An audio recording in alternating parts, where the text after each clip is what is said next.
କିଏ କହିଲା ଶୁଣ ଥଣ୍ଡା ହେଇଯିବନି ମୋ ନାତି ପୁରା ସାପ ହେଲାଣି କଣ ଥଣ୍ଡା ଜଳ ଛାଡ଼ି ପାରିବ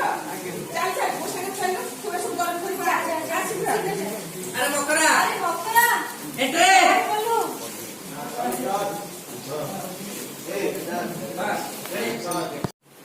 ଆଉ ଆକ୍ସନ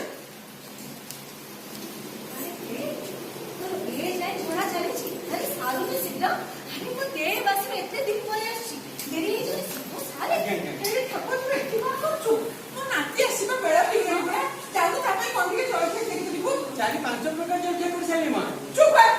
ତତେ ଏତେ ବେଳା ବେଳି କରିବା ପାଇଁ କିଏ କହିଲା ଶୁଣ ସବୁ ଥଣ୍ଡା ହେଇଯିବନି ମୋ ନାତି ସାପ ହେଲାଣି ପରା ସେ କଣ ଥଣ୍ଡା ଜଳଖିଆ ଖାଇବ ଶୀଘ୍ର ମୋ ସାଙ୍ଗେ ଚାଲ ସବୁ ଗରମ କରିବୁ ଚାଲ ଆସେ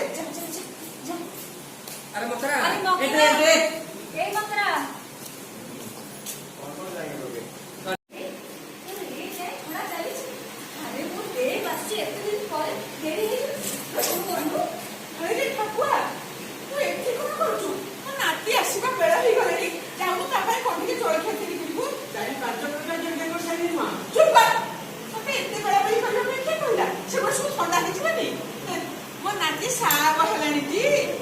ଥଣ୍ଡା ଜଳଖିଆ ଖାଇବ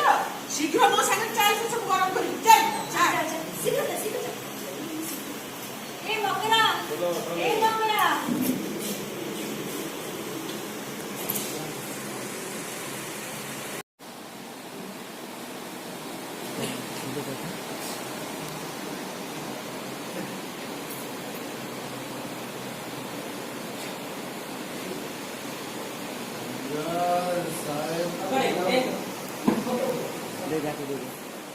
ঠিক আছে